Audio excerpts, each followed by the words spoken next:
Good evening. Welcome Public Safety Building Committee meeting Monday, August 6th. All members are present except for Ms. Cook and Mr. Lyons. Mr. Barry has graciously offered to step in as clerk for the evening. First order of business is approval of meeting minutes from July 9th, 2018. A copy of the minutes was circulated in the packet. Any comments from the membership?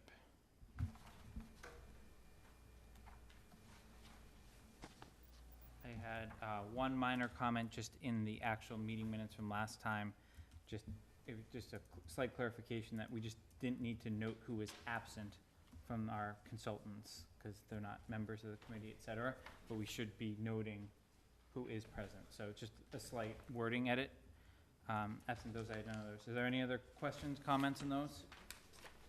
So I'll make a motion to approve those minutes with that one small edit. Is there a second? A second. Seconded by Mr. Goodney. All those, any further discussion? All those in favor? Any opposed? One abstention?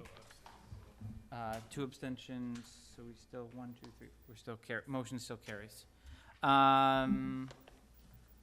Introduction of new project team members. So, I speak regularly with Mr. Lemieux over the course of the month. He's made me aware of some changes that they're gonna be making to their project team. I thought it was important enough that we have a full discussion, a separate agenda item on the agenda, so I'll turn it to Mr. Lemieux for that brief update. Thank you. So, many of you know Steve Theron, excuse me. Made me say Steve Kirby's name. Steve Theron has been working as the project manager for this job since the beginning. Steve approached me about 4 or 6 weeks ago with some personal things that are pulling his time away from the company. He's fine, not a medical thing, but it is some things outside of work that he needs to deal with. So that being said, Jason and I spoke about it, and given where we are with the project, it made sense to make a change to get Kevin Heffernan involved. Kevin, you remember Kevin from the interview. Kevin is just finishing up the Westford Fire Station, just up the road, with Context as the architect, different GC, and effective immediately, Kevin will be taking over Steve's role. Kevin's familiar with the project. As I said, he interviewed it for it. He did some of the constructability review on it, so he is familiar with the job. And again, he's probably done 6 to 8 public safety projects for us at this point. So we're, got a good option here. Also on the heels of that, the clerk for the project, Paul Louie, we will also be changing Paul for a gentleman by the name of Bill Nangle, who's finishing Westford right now. Paul has been great. There have been some concerns expressed about Paul, and given the fact that we had an opportunity to move Bill, we think we're gonna make that switch. Why didn't we do that sooner? Well, because Westford was supposed to be done and wasn't, because of 3 months worth of ledge they encountered way back. So pushed the job long. So really when we were coming up with who the clerk would be for here, he wasn't available. So now, given the fact that we've gotten through kind of the golf and we're getting ready for the move, to move the house, we're at a good point. We haven't really started our building yet. Your building, we've worked on the golf piece of it. So it's not gonna happen, that won't happen immediately. That's about 4 weeks out. So foundation work will start, but they're excavating right now. So I'm not concerned from a loss of detail or anything like that. Again, Bill has done, his last 3 projects have been public safety for us. So again, both police and fire. So I'm very confident in the team. Again, if you have any concerns, please let me know. But you won't see a change here with what's, with the project. Now, is he a Vertex, is he a Vertex employee? Yes. Or is he a contracted piece like? Nope, there's both people I'm talking about are both Vertex guys. Excellent. Have been he's been here for 19 years, and Bill's been with us for about 5 or 6 at this point. Anything else on that one? Okay, I'll just point out, as you all know, there's the weekly meetings that occur. And I did attend a few weeks ago in Mr. Lyons's place. Just, there was a kind of a changing of the guard, so to say. Kevin and Steve were there just to make sure that that transition was smooth. And then I know Kevin's been attending since that. So this has kind of already happened, but I just wanted to make sure it was discussed in an open forum. Anything else? Okay, next item is an item that came up in the last meeting, but it was, no. It was not on our agenda, so, we did not have the proper, means to act, and, Mr. Rooney had submitted his resignation, to the golf, as the ex officio to the golf committee that morning, so, he has since, signed on to the advisory committee, so that resignation is not coming undone anytime soon. So while we don't have appointment authority, we do have the ability to recommend a member from this committee. And my goal would be, coming out of discussion here, I would send an email to the Board of Selectmen, at which time they could choose to take action next week during the regularly scheduled meeting. So clearly, Mr. Rooney is actually not eligible to, given the advisory bylaws, to serve on that committee. So I don't know if there's anyone else that has a desire to act as ex officio. So you're a non-voting, you do not count towards the quorum. You're more a liaison to deal with kind of the ongoing coordination. So I don't know if there's any volunteers. Probably about once a month, but that's when the construction was being planned, which is well underway now, so I suspect that their meetings are due less. When do they meet? When? Very, usually on Monday nights, at John, the, your mic on? Monday nights at the transfer station, building. And it usually doesn't conflict with our Monday nights, No, correct? it does not.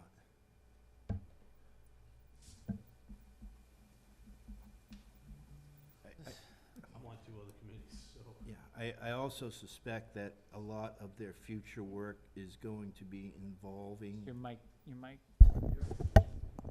is going to be involving, the future maintenance plans of the golf course. So if anyone here is a golfer who has a particular interest, that may be right up that person's alley. I guess, Mark, not to put you on the spot, do you know if the board is, on any future agenda, gonna be repurposing the charge of that committee at all? Because we could choose not to act too, and we've,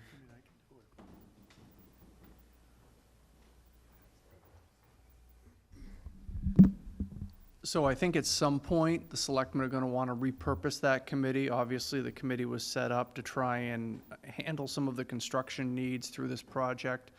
Once the golf course is put back together, after, with public safety carved out, the holes are done, clubhouse moved, everything is all set, operations are back the way that they will look moving forward.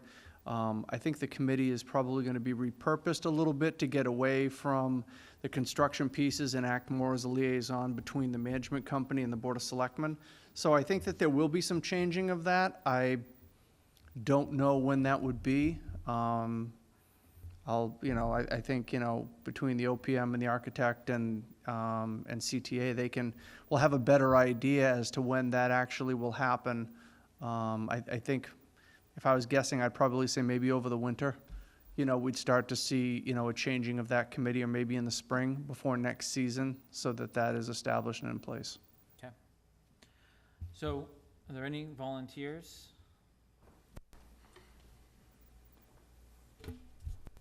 I don't see hands flying up down that end, so. No, I tend not to talk to outside of that. I can try and see how it fits into my schedule. Mhm. If I could do it for an interim, if it's only gonna be a month or two until I could do winter. the same Yeah. as well. I think it's, What- the only thing I was thinking is, at least where we're at in the phase, and this will kind of go into my chairman's report, is there is a lot of interaction right now between the two projects, right, as we kind of go from phase one to phase two.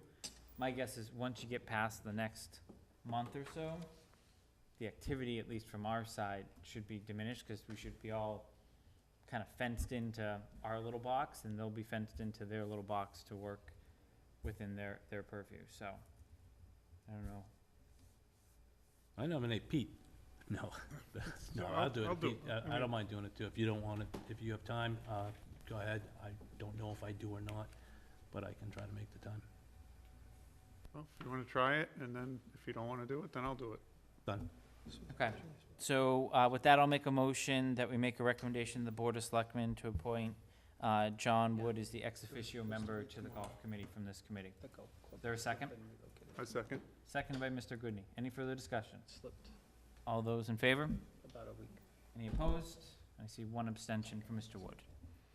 No worries. Next item, chairman's update. Couple things that I just wanted to inform you of that I was pretty active with over the past month. There was a meeting with the school department, so Superintendent Christine Johnson, Karen, the DPW director, Mr. Purple, and representatives from Vertex called together pretty quickly about some concerns about access through the school and transition plans as we kind of move the golfers into their new home over the next month or so, and how that would interact with kind of the security net that's required for the school department, given, quite honestly, the unfortunate times that we live in. I think most of the concerns raised at that discussion were, I'll call it lack of communication. I think there's plenty of messaging, but I think what that discussion quickly reinforced was, one, kind of our ability to team and work together where communication was failing and how they could kind of fix it going forward, and just making sure that the right people were at the table before certain leaps of faith were taken. I would say my assessment of the situation is it's well under control now, and what came out of that was, I'll call it a revised access plan for the golfers to their permanent parking facilities.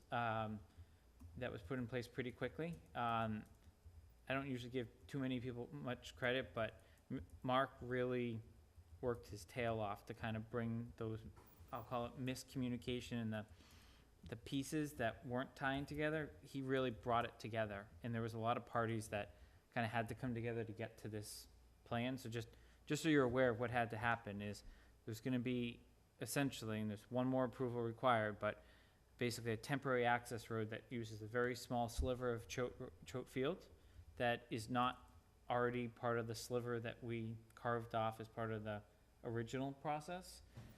That will get the golfers up to their permanent parking area while we're still working in kind of the public safety construction zone.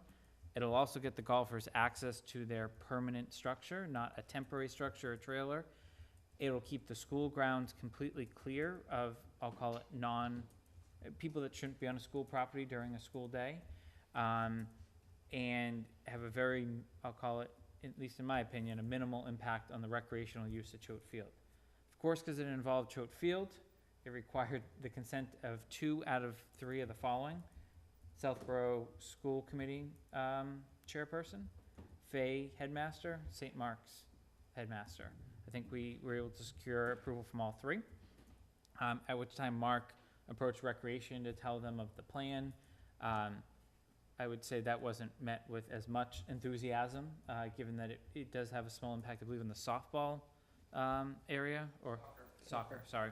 But I think they've worked through that too, so working with Recreation, both the commission chair and the actual Recreation director. So there's a lot going on, there's a lot that had to come together quickly, not to mention, obviously, needing to have Vertex and Context on board. We then had to go to Conservation to make sure that driving cars in certain spots was not going to create issues on their end. My understanding is they met last week and nothing was raised that. Chair was out today. Okay. So it was on their agenda for last week. We didn't hear any negative feedback, but we need to confirm that there was no negative feedback. Planning has it on their agenda for tomorrow night, but I think the initial consensus from both committees, commissions, boards, depending on who we spoke to, was that this was not gonna be an issue. Again, this is a temporary solution, but it goes to show the far-reaching kind of impact that this project is having on a number of constituencies within town. And really, this wasn't for public safety per se, but it was really to make sure that the mission that the selectmen gave us of making sure we weren't negatively impacting the golf operations kind of still came to play. So that kind of covers my first two. It has been a huge heavy lift, and I hope John will highlight this when he gives his report. There's been a lot of moving pieces to keep golf operational during this time, and make sure it stays operational into the fall, and then obviously is ready to restart in the spring when the right time comes. My view continues to be, and I'm sure it's shared by many of you, that we need to make sure we're laser focused on kind of the $15 million price tag going forward, which is the actual construction of the facility.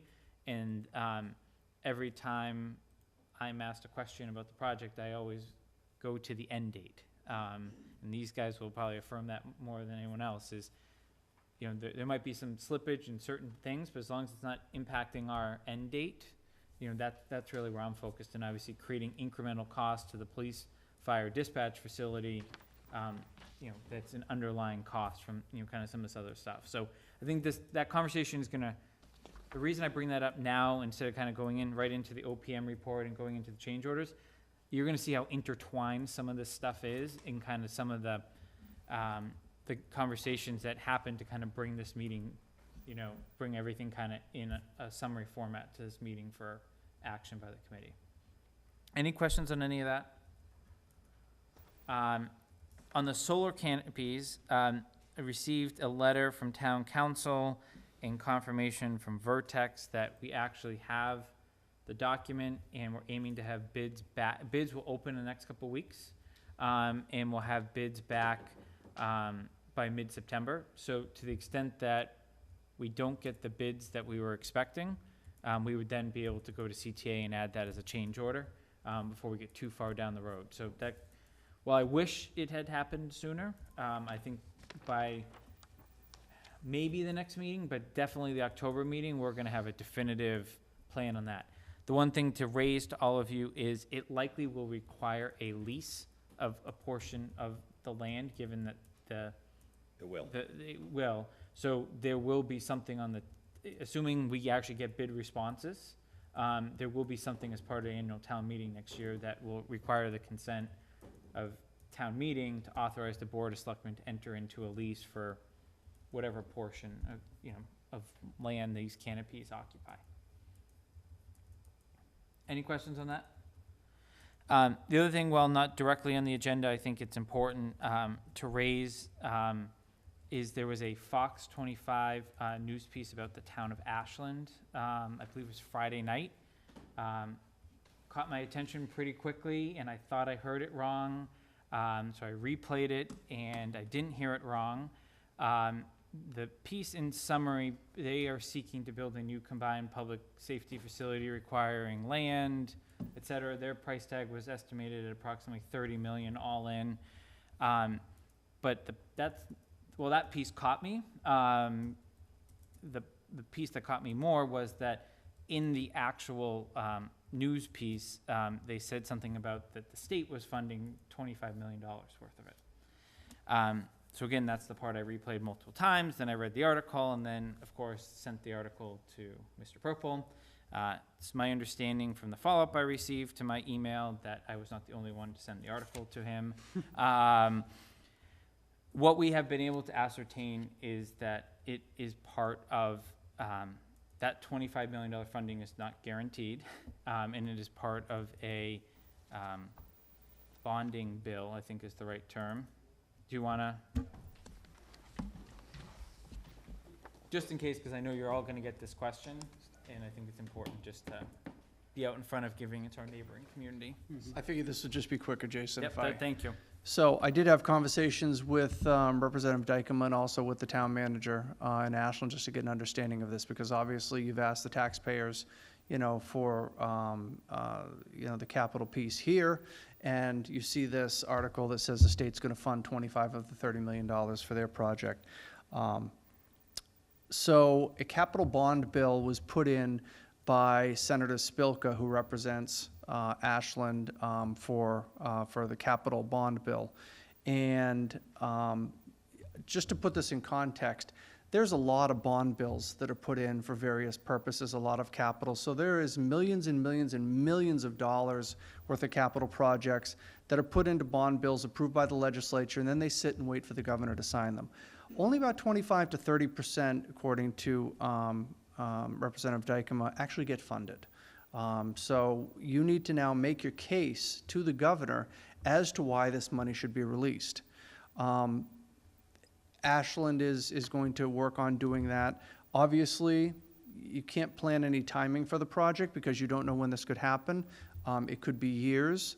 The one wild card in this piece is that Senator Spilka, as you may know, is the new Senate president. And whether that has any bearing in the discussion with the governor or not, I don't know. I think you all understand the political relationship in Massachusetts and the importance of those positions, so I'll leave it there. However, there is no guarantee.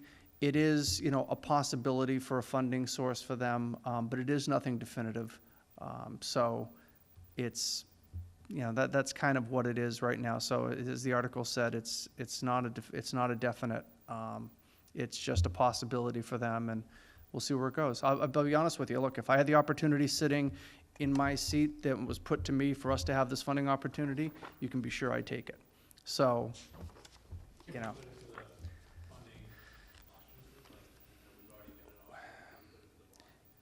I don't think, I'm going to speak slowly and parse my words carefully, I don't think that it could be submitted and approved from our point of view. I'll just leave it there. Mr. Rooney? It might make sense to have a more definitive statement with regards to being able to submit it for retroactive application. Obviously, if when you say it's a capital bond bill, does the town of Ashland ultimately have to pay that back? No, No, state funding, state funding. state funding. So, and you also said you have to make the case to the governor as to why the money should be released. Is that just meeting with the governor and say, listen, we have a community need? Legislative delegation has to make the case as to why, with all of these projects that have bond bills that have been approved that are sitting on the docket, some of them years old, why this one should be released versus others. So I think this is an ongoing process where the legislative delegation has to meet with the governor and make their case, and he's got to make the determination what gets released and what doesn't within the state's ability to pay ultimately for these bonds.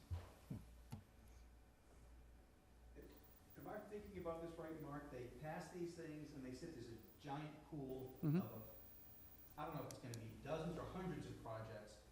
And then the governor just says, this year we're gonna do this one, and this one. I don't think you're that far off. Okay. There are a lot of these projects, as Representative Dykeman told me, that get approved by the legislature that die on the vine that never see the light of day. The funding's never released. So you've only got about a quarter of the projects that are ever approved under this fashion by the legislature that ever get funded. And it may be that they don't get funded in total. So if it's a $25 million bond bill, the governor decides I'm going to release 10. Yeah, obviously, it wouldn't have fit in our situation, given the sale of the golf course and our need to act in Right. relationship there too. But if we can get keyed in on a list for retroactive compensation, I think it would be worth looking into and asking Representative Dykeman to get us on that list, and then we can go and make our case out to the governor, because I think we can make a compelling case. We had a conversation, about something along those lines, so I can continue that conversation, see if there's a possibility to do something like that. So I'll add it to the next agenda. But that's literally fresh since Friday, and Mark obviously had the conversations today, so thought I'd be remiss not to bring that up. All right, so we are, what'd you say? At least that way we can say we did our due diligence on it, though. Yeah, I think we wouldn't be doing our job if we didn't raise it, to be honest with you. All right, owner's project manager report. So, with this, John, maybe cover everything but the proposed change orders. So just what's going on, what's happening. Yeah, sure. So everybody's got in their packet the monthly progress report. Obviously, this month, a lot of golf, okay? A lot of back and forth on that, and we'll get into some of the details on that when we get to the PCOs. But site work has obviously started in earnest out there, as you can all see. Kind of the big pieces are obviously the clubhouse. The temporary clubhouse is up and running now. The contractors' trailers are up and running now. They've started to create the road around the back side, okay, which will be the road to the final parking area. What you'll also see there is a large pile of rock and ledge, which was not wholly unanticipated. It's built into the contract from an allowance standpoint, but, when some of the questions are, why aren't certain things done by now? That's part of it, because breaking through ledge and rock takes time. With a hoe ram and some extra equipment, it's just not as easy as just digging through soil. So that's taking place. When you get to the back of the site, you can see the foundation for the clubhouse, which has been installed. The actual movement of the golf clubhouse is supposed to start this week. So right now, everything in the basement, to my understanding, has been disconnected. What comes next is knocking holes in that foundation, steel gets slid through it. However they plan on it, that's the, call it the house movers kind of scope, how they do it. That'll get raised up, it'll get placed on some sort of dollies and kind of driven over to its new location, lifted and placed on the new foundation. So that's all going to start, that's all imminent. The movement of that and the demo of the existing foundation kind of sets us, kind of lets us loose on the rest of the foundation. If you were to go up there right now and look, they've actually started digging for the footings for the, let's call it, if you're looking at the site, the back right corner of the foundation. So they've actually started that excavation. From a septic standpoint, the entire septic field has been put in. The new septic tanks have been put in. As of last week, and we'll get an update on this tomorrow, there was still a little bit of apprehension from CTA whether or not they were going to be done in time for school to start. But if you recall, we were leaving the septic tank as is for right now, just in case. So they asked us for some flow readings so that they would know how often they would have to pump it. If in fact, you could get probably a week plus out of that tank before you would have to pump it. They'll pump it if they're going to need to use it, which we'll find out tomorrow. It's there as a backfill before they make the final connections. So no issues. I think they just started to get a little worried that, oh man, school's right around the corner. We want to get this done. So again, most of the underground for that is done and installed as well. As far as off-site, you've seen the water line trenches being dug down 85, which pretty much come right down into in front of the site right now, and we have a bill for 80% of their work that you'll look at tonight as well. So, let me see, just some side notes. Obviously, when concrete is poured, we have a testing company that comes that takes cylinders of those so that we can check the quality control on the concrete strength. When compaction is being done, we have somebody to come out when they reach a final grade to go out and test the compaction of the soil so that make sure that they've reached their design capacity so that it doesn't settle later. So all of those things are taking place as well. Safety, no issues. Manpower, as you see in the report on page 3, obviously we're starting the uphill climb of manpower. That will only continue to grow as we get further and further into the project. Schedule-wise, so the process of the schedule, and Jeff, jump in along the way here too, if you, any comments. Schedule-wise, everyone is aware, the Phase 1 completion date was, the move of the clubhouse was supposed to be August. 7th, Yeah, I think so. So we got their original schedule, their baseline. Jeff had, it's submitted as a submittal that gets comments and is sent back. Contacts had comments on it. We received their revised baseline schedule just last week. That's what Jason sent out to all of you. On a monthly basis, we also get updates. We got that update after we sent this information to you on Friday. So the update is kind of like, okay, our snapshot right now. So we looked at it and said, okay, what are some of the issues? One of the issues is obviously the clubhouse was supposed to have been already being moved by now. Mr. Rooney, you asked me, you came in, is it moved? No, it isn't. You know, there's a lot of reasons why, and we'll get into the PCOs when we talk about it. But what we also do when we get a schedule update is we go to the last line, project completion. Still July 1st. So to Jason's point, we're always curious about that. Can't rely on that solely, but right now, the rest of the job really hasn't started. It's really just been the golf. So we look at it and we see some slippage in a couple things. We see them ahead on a couple things. So, you know, no issues, no alarms, but now we need to go back to them and ask questions. You know, one of the questions we have, structural steel. Their structural steel date slipped by 3 weeks. Whoa, why? You know, for what reason? Why do we worry about that? Well, your structural steel is the skeleton of the building. It is the critical path. You don't put the steel up, you don't get to put the masonry up around the building. Winter comes, those kind of things. Why is that late? Is it late because of something on their own end?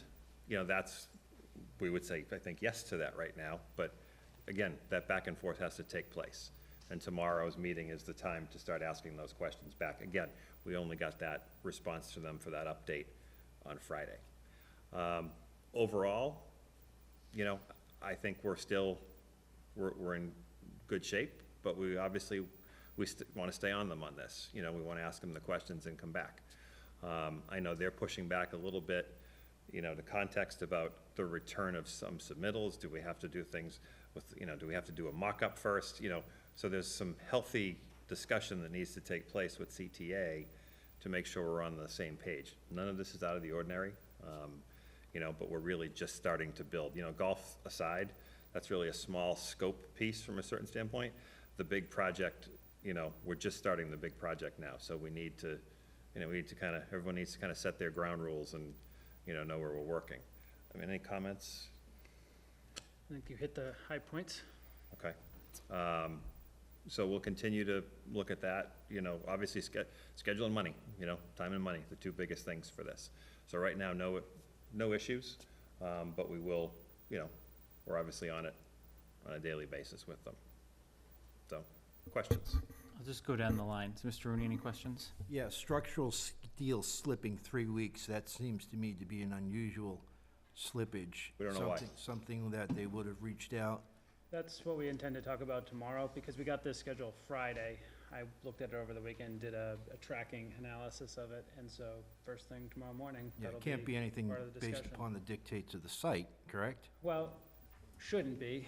We haven't gotten any questions about the steel package. We haven't gotten any change orders, proposed change orders about steel. So there's nothing essentially generated between the parties that would have led us to believe that there might be a delay. So, you know, John and I were thinking it's gotta be solely within CTA's and their subcontractors' control as to what the delay was about.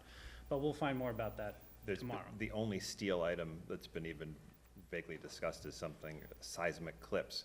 That's the Miss Metals guy. It has nothing to, that's way after the structural steel is up and you Yeah. tying the building together from a seismic standpoint. Yeah. Has nothing to do with the actual building of the So, superstructure. to put it into perspective, what has to happen is that after our design is completed, bid, and given to them, they have to go out and engineer all of the various steel pieces, the fabrication, the cutting, the drilling, and they actually have to do a shop drawing of every single stick of steel on the entire project, put together a very, very thick package of documents, send it to us for our engineers' review, our review. Hopefully, you know, it's good to go, and then they can build from that. Have you received that And we document have not yet? received that document. You've And that's not what, received that that's yet. why John is saying that where there's a large delay, because because their schedule says that that document should have been given to us weeks ago. We haven't seen it yet. We're told anecdotally that we should be getting it this week. But, based on the current schedule, giving us, let's say, even optimistically, 1 week to review all of those documents and get it back to them, which is a little bit unrealistic, but 1 week, and then 2 weeks to fabricate and deliver the steel. Their schedule calls for them to be only 2 days off their original installation date of steel, but that is a fairly unrealistic Right. measure, I think, so that's gonna be part of our discussion in the morning, as to, where are they and how are they gonna get back on schedule? They understand the tightness of the schedule and how this committee wants it completed Well, I- based upon the outline. Absolutely, there's no question that they are fully aware of the timing of the Because you schedule still and have very the focused on occupancy it. permit issuing March 15th of next year. Should we have right? caught the delay May, sooner? May 15th, I'm sorry. It'd be great if we can get to Well, we March. hadn't gotten a schedule really So, from them. right. The first update, which Should is we the have pushed them harder for the schedule, is basically what I'm saying. we have been pushing They- for the if schedule. There's a ton of correspondence about schedule, get it So- to us. And, I will say, the project manager for this job is acting as a superintendent right now. So you've got the project executive doing a lot of the work that the PM would usually be doing. Again, this is their own staffing, And then we're told that the super is supposed to be on site this week. so that will get Jared back in the office, but I have no doubt that some of this has been a little bit slower because, getting those documents out to us, or other things out to us. It's easy to say, just get it done, but the reality is if their resources are a little thinner, again, not our issue, we have to look at them to make good on it, but, we've had 22 PCOs. Those take time, do you know what I mean? So it's taking resources, and it's not an excuse, and I'm not standing up for them, but it's not for not wanting to get it done. They're trying to focus on, we need to keep their focus on a few steps ahead, but they're doing it. I mean, when we said we needed something to get that house moved, as Jason alluded to with, the cooperation, there's a lot of parts moving, including getting pricing for things to keep all of that moving, and it's been working fine.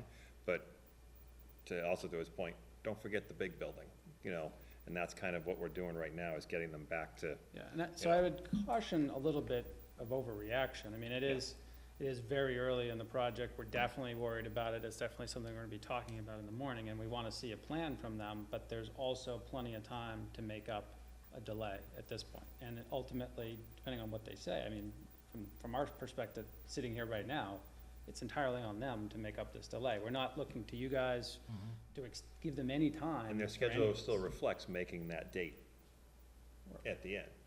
But what you worry about is, the schedule is a set of steps. Right. And as that set of steps gets steeper and steeper, it becomes more and more unrealistic. Don't wanna You show set a all these precedent. things trying to be Yeah. done in a shorter amount of time.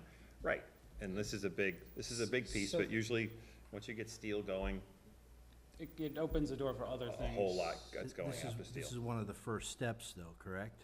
For It's the them? first major, Yeah. beyond foundations, it's the first major thing that we expect to have on the In your project. experience in dealing with this contractor at different sites, have you experienced this type of slippage before? I'd say it's not unrealistic where we are today. to- So to that's a see yes, early you've on experienced it something- with this something particular contractor? has hit. I don't. Our it's other hard- jobs, It's no. hard to say just No. with CTA or just, I don't know specifically who the steel Structural people steel, are. structural steel is always a challenge to get moving. It just is. So the fact that they've actually shown it, I give them credit, but we also need to see what we can do to pick it up. I mean, what's surprising was we hadn't seen the shops. It's usually we see shop drawings and then we fight about the shop drawings for a month until they actually get released to the fabricator. But since we haven't seen the shops yet, we're gonna have to do a pretty good job of quickly turning them around. It's somewhat unfair to the structural engineer, telling him, you stop everything else you're doing and review Yeah, it. you've got and- 4 days. And make sure it's done fast, because we need to keep the job moving. But on the other hand, it is up to CTA if they aren't able to get a vetted package, they've gotta come up with another way to get this job done on schedule. It's not up to the town to accommodate them. So they put more resources into the project, bring people on, So let me, things like that. we haven't even heard from most of the committee, but let me, Sorry. no, but, so, I think, I don't even need to ask him, I saw a lot of head nodding, so, I think you guys gotta put your foot down a little bit tomorrow in the meeting, and I think if you don't get the answer that you're looking for, right, and I know we'll have a building committee representative, and Mr. Purple and the chiefs are in those meetings too, I'll call another meeting if we need to discuss it further, but I think you get the level of concern, and I'm trying to also balance Jeff's comment of, like, we're okay for now, but I think, right, natural slippage, right, and it Well, goes to my commentary about some of the golf items and the $250,000 building as opposed to Right. the 15 million, Right, but. and I think that what makes this easier for us is this piece, as he indicated, so far, we have not a lick of anything from them to make us think that it's something about the job that's making this be late. So, Be nice to get the confirmation, Yeah. right? totally. So I will report back, and if we need to talk about it, we'll call another meeting on that particular piece. So, Mr. Rooney, are you all set? Yes, thank you. Mr. Wood, I know you were, you I all was set? just tag teaming with him on that, I'm That good. was John and John, right? I just want to say, it sounds like it's going to put a lot of pressure on their fabricator to try and get this thing together. So they may need to, you know, Well, that's Yeah. part of my questions for tomorrow is, have they had conversations already with the detailer fabricating shop, and where do they sit in their queue? Because if this guy already has 6 other jobs in the queue before them, how are we even gonna get it? You know, there's a lot of people building, there's a lot of steel being requested, and so we've seen, I don't know what you guys have seen, we've seen a real struggle to get steel out of fabricator shops and onto sites. So that's part of my questioning for them tomorrow is, you know, how realistic is this assessment? Have they talked to them? Have they gotten the warm and fuzzy that everything's planned for as they've planned it? thank you. Mr. Moorhead? So I just want to make sure that they get dried in, because I know dry was a big deal for them and a big part of their schedule, so I Yeah, think it's so the steel in the next few months. The other thing is I'd the big deal. mentioned, John alluded to a little bit, is the issue of a mock-up. And currently, our documentation calls for them to build a mock-up so that we can do a couple of things. Test that they know how to build things the way that we've detailed them, so a constructability type of review. We may or may not use it for actual testing, like window testing or wall testing. Probably won't, but sometimes we do. But the other big thing is to confirm color choices. So to pick things that we can't otherwise readily pick. And to help them out, we've already picked the brick color and the mortar color for the brick, because we had them build little small sample panels that were next to the trailer, and the chiefs came and looked at them, and everybody's comfortable with that. Pretty much what we had expected. But we're not comfortable picking window colors, roof colors, a bunch of other things that we want more widespread acceptance on before this $15 million building gets built. And CTA's schedule is predicated originally on selection of colors prior to finishing the mock-up. So in other words, their original schedule was, we'd give them all the color choices, they'd go off and build a little tiny building, we confirm it, say yes, exactly what we thought it looked like, go ahead and build the big building. But in the meantime, they've already placed all their orders for windows, for masonry, for roofing products, prior to even the little mock-up getting finished. So what this schedule update has done is push some things out, because we've told them that's not how we want to operate. We want to get the mock-up done, confirm the choices, and then get those materials in the queue and deliver them to the site. So things like windows that have a longer lead time are now not arriving until after the masonry wall, exterior wall is complete, which we can do, but we may have to have, CTA may have to have temporary plastic in those openings in order to maintain, you know, a finished, an interior environment that's suitable for electrical work to take place and other types of things, so the project stays on schedule. So in this case, not a big deal, it's just a resequencing of some of the work that they had originally planned. So we are getting a lot of pushback from CTA saying, give us color choices, you're holding us up, we want to move things along. But part of that is because we want to give the town the opportunity to pick materials, color choices from this mock-up. You know, if this was a simpler project, or there was nobody that really cared about the colors, we could do it off color charts and color chips, but we care about the colors, so at a minimum, I wanna see what the building, you know, is gonna look like in miniature before we give it our blessing. So that may or may not come back again, I don't know. Hopefully, we're done with it and they can accept this is just the way it's gonna work. But now that we've kind of got this first schedule iteration underway, now's the point in time where we talk about those things. So that's, They didn't release glass though, right? no, windows aren't released, nothing, other than the brick, But, nothing's been or released. the alternate brick, right? What's that? Or the alternate brick. The alternate brick, yeah.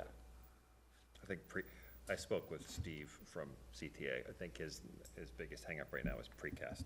Yeah. So, you know, We have three colors of precast that we'd like to see.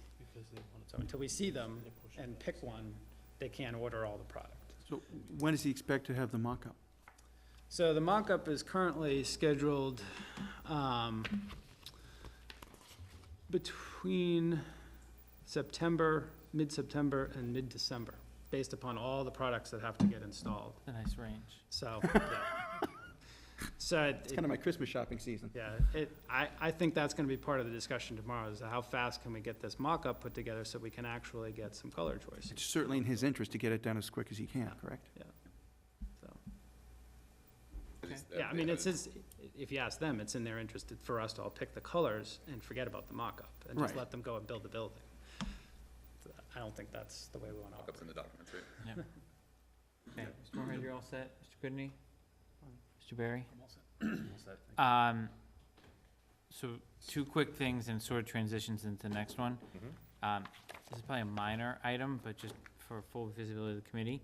If CTA chooses to use and pump that existing septic tank, whose cost is that? we've had a little bit of that discussion. They haven't made a case otherwise for it yet, of it not being theirs. Okay. And the That's- contract That's what I would documents assume. called for phase one to be completed by what date? I thought it was 15th, August 15 or something. Yeah, it was Mid-August. mid to early August, somewhere in that time frame. So Okay. I think it's the 15th, actually. All right, and your two firms speak with them every day, right? So this is going, I'm sort of transitioning into my next, right? So at any time were you made aware that they weren't gonna hit the August 15th deadline? Because, right, isn't there certain liquidated damages that would be required? There's certain liquidated damages that you have the right to assess. None of this is automatic. Oh, of course, Yeah, nothing's on so- that, right? So at this point, this schedule update is the first official indication from them that phase one was going to be late. Yeah, although Okay. technically, Yeah.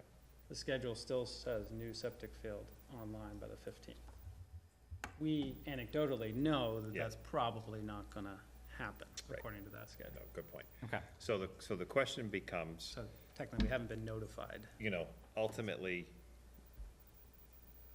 you have a contract that states you have the right, if you wish, to do that, and just, you have to notify them that you're gonna do it, and you start doing it. The reality, though, is, at that point, the rock fight starts over whatever, you know, the golf issues, all the, you know, look, we're doing all this work, you know, so on and so forth. None of that's happened yet. Right now, these are the dates that we have from them. They haven't asked for any extra time, they haven't asked for an extension. I don't think have we seen it on PCOs? They have been told to stop writing the Reservation of the rights reservation of language. rights Yeah. thing. They have this nice, long thing they put on if we let them. So, I agree with you, Jason, that they're behind right now. Okay. They're working hard to get it done, because obviously getting it done gets them the rest of the site. You know, getting the clubhouse moved gets them, frees up the rest of the footprint of the building to allow them to go. But at this point, we haven't been put on notice for any reason of any issue, any claim. So I would just say, you know, we bring it up that the date was X, you're now saying Y. You know, do you think you can make it? You know, when this is part of the job meeting back and forth and gets recorded in the minutes. okay.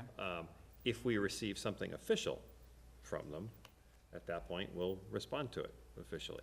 Okay, all right, so that's, I sort of jumped over one thing, but I phrased that, just because we're gonna go through the proposed change orders now.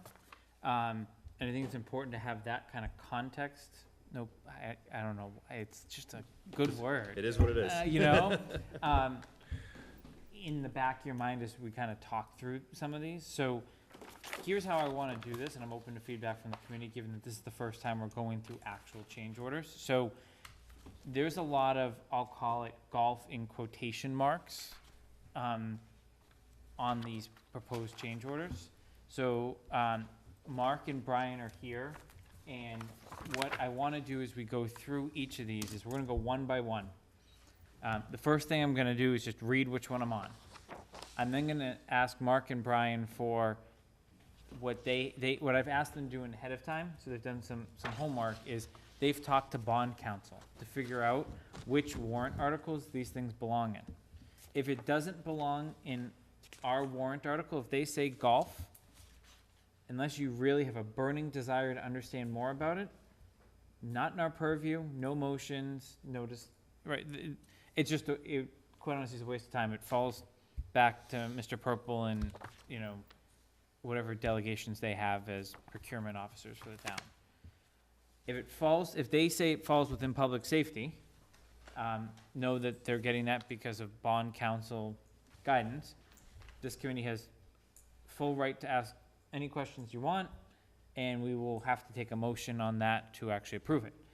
Now, should we not approve something that was recommended for public safety, a few things could happen. One is some already had to be done, and they were within kind of the auto approval, so they're being done, but it's now going to force Mark and Brian to figure out, probably with Board of Selectmen and Advisory, where to fund it from. Which, in especially the Board of Selectmen's case, they could say, well, it belongs here anyways, and we're an ad hoc committee. So I guess what I would like to do is just kind of keep a regimented process here. What I'll do is, as we go through these, my plan is to make one motion at the end, unless someone wants me to hold one for maybe like you agree with 3 out of 4, or, you know, can dissent on one sort of thing. So I'll kind of just keep a tally as we go through and try to keep this as concise as possible.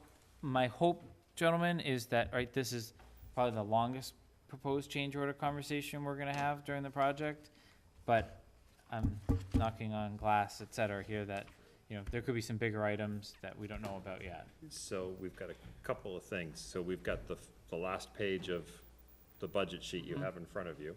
Yep. That's the PCO listing.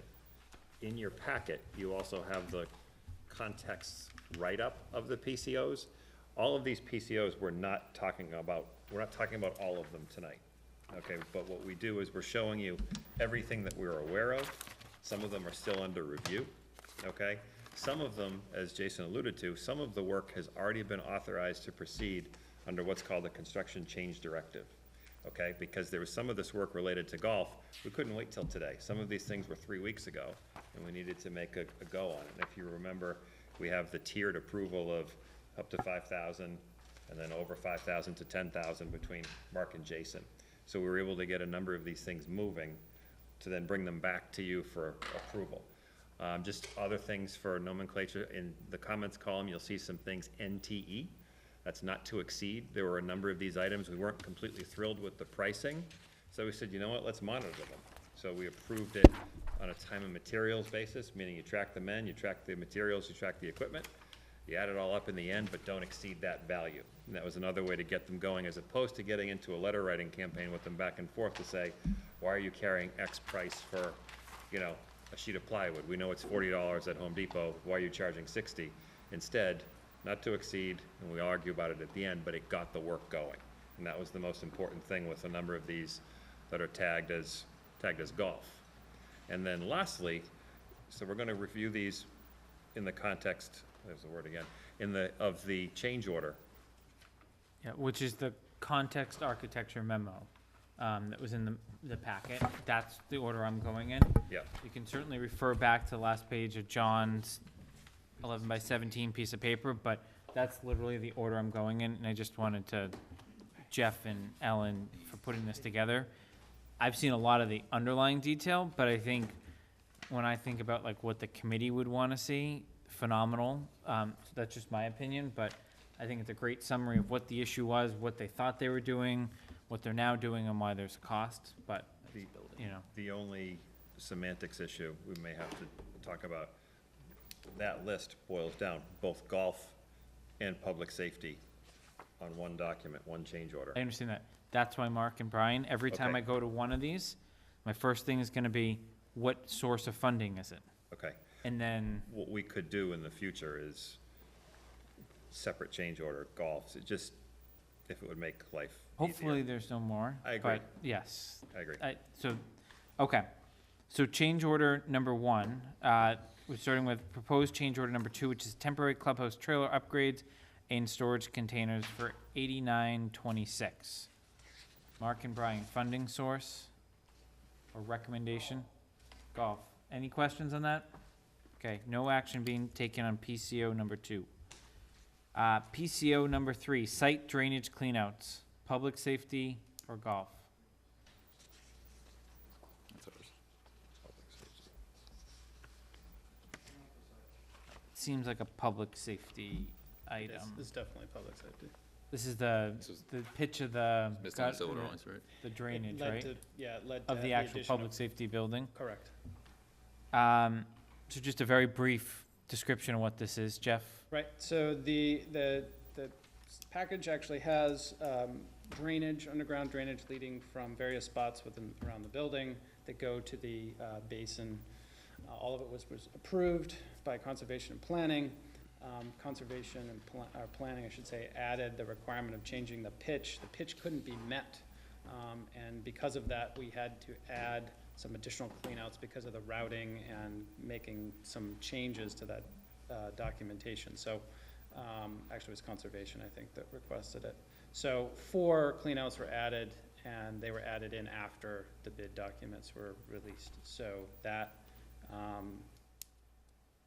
that's why there's an actual cost to this item. Okay. So it's only for the work to add those 4 cleanouts in, because we've already got the trench for the pipe and everything like that. Any questions on that one? Any requests to hold it? Okay. Proposed change order number 5, kitchen sink for $1,173. This is clearly public safety. Any insight on this, Jeff, that you want to add beyond what was in the memo? I will say that we started with almost $7,500, and we're down to about 1,200, so makes it good. Any questions from the committee on this one? It's a nice thing. 75. No. Any requests to hold? Okay. And moving on to number 8, new golf clubhouse crawl space expansion. Best part of this is $0. Just to highlight, Golf. it doesn't cost anything. Well, yeah, Um, but it's also golf. But it is golf. I just think it's important for the community to know they're actually adding a full basement. Yeah, it To this? is, I should highlight one thing that's not on this, and that is by making it a full basement, we do have some changes that do have to be made. There's an HVAC unit that sits right where the crawl space meets the existing basement, and now that we're making a full basement, that unit's in the way, so it's gotta be moved. So that requires change to ductwork, which is not in this PCO. And then the side of the stairs along the foundation wall, so that, there's a wall there essentially, and now we're gonna make it a full foundation, there's not gonna be a wall, which means we need some sort of guard and a handrail so that you can come down the stair appropriately, which we didn't have. Of course, we assumed there was gonna be a wall there, so that will add some additional cost. That's not in this change as well. That's in a future change that CTA is pricing. So, though it's no cost now, there are some things that That's trickle why I in. wanted you to just, yeah. Okay. So we'll be taking no action on PCO number 8. PCO number 12 is temporary golf clubhouse trailer and storage units electrical connection. Golf, any questions? All right, no action on number 12. Number 14, ice maker electrical for EMS, clearly going in the fire department. Any details you want to add around this? It's pretty self-explanatory. There was power required, it wasn't shown, so this is for the addition of that one receptacle to power the ice maker. Okay, any questions on number 14? Any requests to hold number 14? Okay. Number 16, septic system pump electrical connection. This is, I think, where it gets a little more detailed. This one's $17,301. So, Mark? Is this? Okay, so, Jeff, I don't know, or John, you want to describe this one, number 16? Yeah, the easiest way to describe it is that this was always the intent, but the electrical documents that went out to bid showed it erroneously the original configuration, which was routing it into the public safety building. And of course, by the time this goes online, there won't be a public safety building yet. So, because this is gonna go online soon. So, the original intention was to go in the public safety. We changed it during design to go into the school. The electrical drawing never got updated. So it went out with the original routing. So we owned electrical connections and panels and gear to make the pumps work, but they needed to now be moved into the school, which is a little further away. So this is for the work to put it over in the school, which is the extra cost. Conduits, drenching, and other things. This is also associated with PCO 18, which we'll talk about in a second, because we're sharing the same trench for both things, making it less costly to accomplish both connections to Woodward School. So this went back and forth quite a bit. I think we started with this one. We started at 24-2. yeah, a lot. 24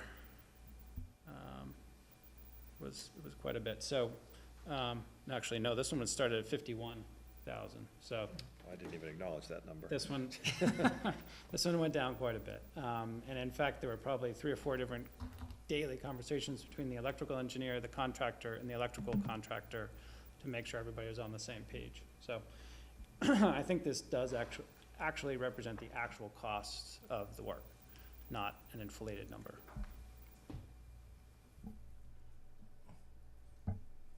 Okay, questions, Mr. Rooney? So in the memorandum, it says the contract documents were incorrect. Correct. Who drafted the contract That would document? be the electrical engineer, and then, of course, under our, Yeah, and why does the town have to take that responsibility? as Because you, part of the risk of unique design, essentially. so just a comment on change orders in this kind of issue. To be clear, you didn't buy it in the $15 million project yet. You don't get it for free. So that's the reality. When something gets forgotten, at the end of the day, you didn't buy it. So But had the contract documents been drafted correctly, we wouldn't own it. no, it would be in there, and your bid wouldn't have been 15,250, your bid would have been 15,280. So my point is you haven't bought the electrical, that extension yet. The difference though, and there always is a difference, is that on bid day, the GC may be putting 2, 3, 5% on this work. As a change order, he puts 15. So 10% of this cost is the damage to Southborough for that.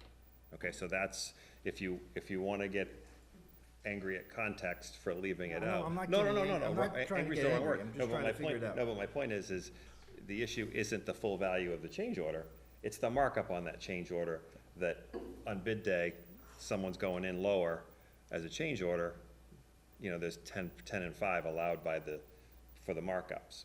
So it's that difference between those two costs that's the issue with that not being in the And bid do we documents. find that delta somewhere else in the project or not? No, we really don't, but what we do is, we as your OPM will keep track of it, and if it becomes excessive, we have conversations with context. Okay, But it's a fair question. thank you. Any other questions on 16? Any requests to hold 16? Okay, we're moving on to 18. Mark? Okay, so just in full disclosure,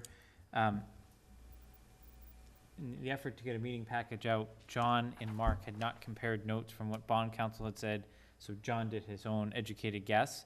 So you'll notice a disconnect between what Mark said and what's actually in the golf column. So just to be clear, Mark said this is a public safety expense, so we're gonna talk about it. So maybe Jeff or John, walk us through this one for $20,752 and change. This one took a long, torturous path to get here, but the short version is that everyone agreed, including town staff, that the best value to the town to power the new clubhouse in its new location, even during, I'll call it the temporary phase, before the public safety building transformer was on site and before we could power that clubhouse through that transformer, was in lieu of the town getting a generator and paying for the fuel, was to make a permanent connection to Woodward School, which was not part of the original plan, and to electrically connect the two things together. And that would suffice it through the temporary phase as well as permanently forever. It would always be connected to Woodward, so it would not be connected to the public safety building anymore. And so this cost is to make that change. It's balanced against the cost of renting the generator, or buying a generator, using a town-owned generator, and all the fuel charges you would have paid to maintain the electrical service for that building at a minimum level, of course, over the winter, but then for the portion of time in the spring until probably somewhere around March, May, maybe, I think we said, between March and May, when golf would be operational, but the public safety building transformer wouldn't be live. Because the original plan was to power the golf club house through the public safety building transformer. It would be a separate service, but come through that transformer. And so this changed that plan. I think the calculation that Vertex did, you guys It was over correct me, 30, is 30 to over 30 to 30,000. 35,000 for So diesel. that cost would have been paid by Yeah. the town out of So a it's- different, out of another Right, pocket. so instead of 35, it's 20, which is the And you're eliminating noise, I assume? eliminating noise. I have a quick question. Is there a credit because it's no longer being connected to the There, public safety there building? is, it's part of this, It's in been, the- it's been netted? it's Yes. been netted out, yeah, Yes, yeah. So Great ultimately, between the left hand and the right hand, you know, even though we're not saying it all here, there's only half the story, there is an overall savings to the town, but of some amount. Any further questions on 18? Okay, and just so I'm clear, where it says clubhouse temporary power, it's really gonna be permanent power?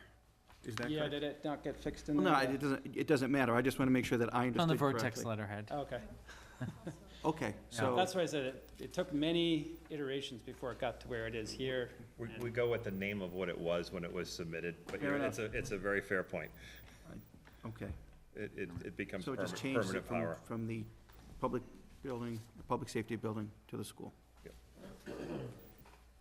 Any request to hold 18? Okay, 20, existing clubhouse ductwork removal, $881 and change. Number 20, Mark? Jeff, description? Ductwork that was up above the ceiling, because they had to rip out portions of the ceiling to put the beams in, they have to move or demolish ductwork. And so that wasn't part of the disconnect and reconnect that we required of the clubhouse.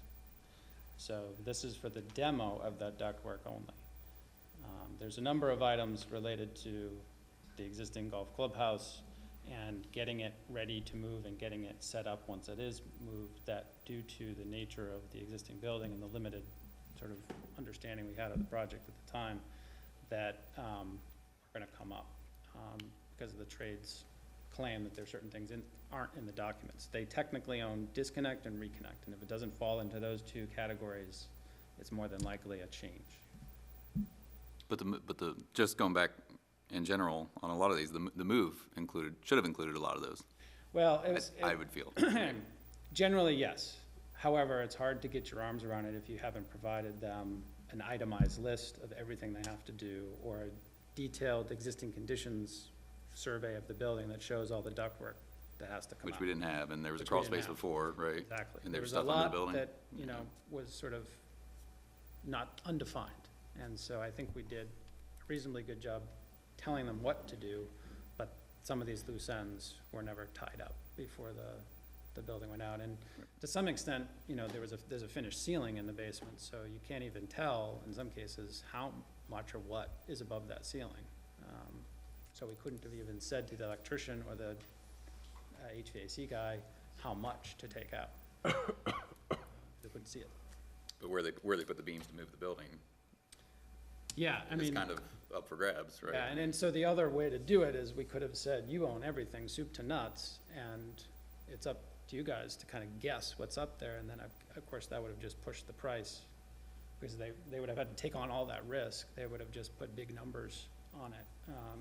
And to some extent, my guess is that if they wanted to protest that, they probably would be successful, because the documents wouldn't be accurate at all in describing the scope, and how could you do competitive bidding if you don't have an accurate description of what you're bidding on? Right. So I think the way it was bid is probably the best advantage to the town. There's just gonna be a few things that are That's one of the adults that we did, wasn't it, the movement? The movement was in the What was base the scope Base bid. Base to bid, movement a base bid. temporary location, and then the foundation was an alternate, Foundation was, no. and Because the making it the live. base bid was just put it on blocks, move the house Yep. and get it out of the way for the public safety project. Mr. Rooney. Yeah, just to see if principles of logic apply in any of this, they may not, but, so in change order, number 11, the golf course was responsible for the clubhouse basement ceiling demolition. But in change order number 20, the public safety is responsible for the clubhouse duct demolition that was on the ceiling, correct? Is that, did I do that that's for you, incorrectly, or? Oh, we haven't gotten to the CCD numbers yet, Oh, okay. so those are coming up. All right, so that's premature question, or? No, because I mean, it's the You same, push- same I point, mean, whether it's you, a Mark, have CCD or pushed this not. one to us, to the building, right? Your reason and Yeah. logic argument holds up. It does? Yeah, Okay, let's find out why. So John, what's your question again, please? I don't know. Why? On change order number 11, the Yep. clubhouse basement ceiling demolition, it seems to be the allocation of that amount is assigned to the golf course. No, the demolition, so, this is where, and this is, I think Jason started to speak to that some of the things that some of the things John has in his chart Our don't, stuff was issued right. before Mark finished his conversation with council. Okay, so then So, let's. so John, just Let's not for, even talk about my question then until we get to that point. but well, look, I can give you the quick, give you the quick lanes, which explains that. So in the original discussion of Article 1, which was the $22.6 million for this project, it was always discussed that there was money in there for the demolition of the clubhouse. Bond counsel had opined that whether you demolish it or whether you move it, that is subject to Article 1, actually physically the moving of it. In the current discussions with bond counsel, anything that had to be done to that clubhouse to prepare it for the move was eligible to be funded under that article, under Article 1, Okay. okay? So that's that 880 Got it. some odd dollars, so, you know, so anything that they had to do to be able to get the beam in, to move it, anything they had to do with the moving the ductwork, things of that nature, that's why that is. So as we go through each of these, we'll focus on Mark's recommendation, because that comes directly from Yeah, I'm council. sorry. No, that's fine, I just want to make sure we're all aligned. All right, so the one we're discussing is the $881 one for PCO 20. Are there any further questions on that one? Any requests to hold number 20? Okay.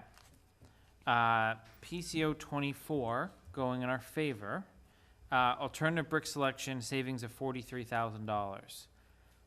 Jeff? It is simply a material versus material savings change. It came from the mason as brick A cost X, bricks B cost Y. This is your savings. It's no labor change, it's just a material savings. There's a lot of brick on the building, so it adds up. And I didn't ask Mark, but this is clearly public safety. So, any questions on that one? Brick quality's the same as original. it's hard to ask an architect a question like that, but I like the brick, the water-struck brick from Moran Brick in Maine. It takes a long time to get it, so it's the lead time issue for them on the schedule, and it's definitely more expensive brick. But that's kind of what we had in our mind for the building. But looking at the sample panels that were out there, they did some in the one that we wanted and some in this alternative. We could see them in the light. Fire and police chief both looked at them as well. And though I tend to like the water struck, it wasn't that much, $43,000 better than the alternative. And if everybody's comfortable with the alternative, it's fine with me. So I'd rather take the savings here in this particular case. Didn't we all sit here and pick a brick? Yeah, the main, Yeah, The main that's water struck, that's the yeah. water struck brick. Yeah. I was a cheapskate that went for that. Yeah, Put that on there. I just, I haven't seen what this brick is, I don't think. And before we go making a change, I for one would want to take a look at it. No offense to the chiefs, but, you know, I think if we sat here and made a selection and there's a change to be made, I would want to take a look at it. Well, do we know what the total masonry number was, material cost on the job? I can tell you. They even give you that? Just give me a second. So the masonry sub-bid for all of the masonry work, did they total it? Yeah, it's 1.35, essentially 1.35 million for masonry on the whole project. Time and material, right? That's or labor, Labor and material. all the materials for everything. I can't tell you what the You don't have material breakout breakdown. for the brick was, but If it's obviously half, it's a portion of that. it's It's- a 10% The savings. CMU on the projects, there's a lot of that in there too, reinforcing and mortar and all the other And they have things. the So, precast and, you know, it's a portion of that, I just don't know specifically. There are sample panels at the site trailer, which everybody's welcome to go and take a look at. The site sub can, or the super can point out which is which. So, that's So- available. Do you need action on this one tonight? Yes, Okay, so who's got a car that's not participating in the meeting that can go down and literally get them and bring them back here? Because I think this, I don't know if they're out. you get, they were right next to the trailer. They're heavy. Back in a couple minutes. Thank you, Kevin. Welcome, Kevin. pictures don't suffice. so David, am I being presumptive that you'd like to hold 24 until we get the sample? That's correct. Okay, all right. I'm gonna hold 24. Hopefully, if he comes back empty-handed, we'll revisit the discussion, Fair but enough. that Pieces and the pieces are. sound fair for now? That's weird. I'll be I glad did to go it. look at it on site tomorrow. Yeah. Calculator, so that's strange. Okay. Unless it got transposed. Gonna break in the trailer for him? Do a spreadsheet real quick. That is teamwork. All right, construction change directives. I feel like we should go through all of these too, because they're gonna be part of, Yes, some the of change these order one. are obviously duplicative of what we just talked about, but I think that's fine. Do you think we should go through them as, are any of these public safety, Mark? All are public? It's all part of the move. I told you to stay. Take the microphone with you. Based on the explanation that I offered to Mr. Rooney's point earlier, these are all things that were being done to the clubhouse, based on the explanations that were provided by Ellen in this memo, which I thought like it was excellent. But all of these talk about changes that need to happen in order to facilitate the moving of that clubhouse. So based on bond counsel's interpretation, all of these could be applied to the $22.6 million article. So, I'm happy to go through each of these, but they clearly lumped them all together, and just to make sure we're all clear on what we're talking about CCD 3, 4, 5, and 7, which are, a sum total of about $17,000. Each individually no more than greater than 6631. We touched a little bit on these on the last week, didn't we? We did, and we didn't take any motion, because at the time they were in the golf categories, there was no advice had been sought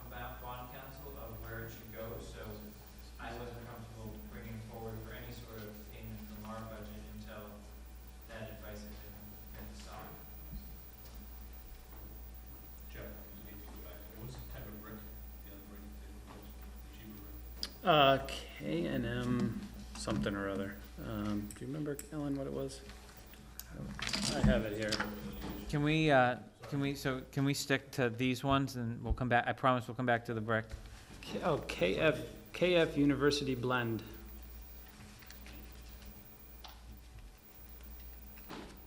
Sorry, did you have, No, I just wanted to point out, Jason, I don't know if you had said this already, but all of these items, these 3 items are all time and material, so these are all not to exceed numbers. So that puts the onus on the OPM. Yeah, and they are Sorry, in John. progress, so that's why they're not being recommended in change order 1, because they have not been resolved yet. There's always the variance of the price, it could be less than this, and they could have stopped work because they ran out of money, and it needs to be, something else needs to happen. so do you need, approval from us tonight? Mine is on. No, we're not looking for approval, this was simply for transparency, record keeping, keeping Okay. everybody So on let the committee same know the page. things you guys approved since. Because technically, just so everybody's aware, technically a CCD is an authorized change to the project. It's not part of a change order yet, which sort of formalizes it, but you've told the contractor, yes, we are going to pay you this amount, or up to this amount. And technically, they can put it into their application for payment and bill against it. Okay, so we will get an official change order once we actually know how much they incur, which Correct. could be the total amount here, it could be something less, or they could come back asking for more. They could, but that's more difficult for them to prove. I get it. So I guess what I would want from the committee, given that this was under the threshold of our, like, needing full approval, is because it is coming out of our budget, if anyone has any, well, that's the recommendation. If anyone has any concerns about that, I'd like them raised now. Otherwise, what I'm gonna do is make a motion on the actual proposed change orders, absent the brick, and we'll do a separate one on that once, we get back to it. So, on the CCDs, understanding that they're still in progress, but they're gonna come forward to us, does anyone have any concerns with them being funded out of the project based on what Mark said in conjunction with Jeff? Okay. So then my next item is, does anyone rethought their opinions on proposed change order 3, 5, 14, 16, 18, or 20?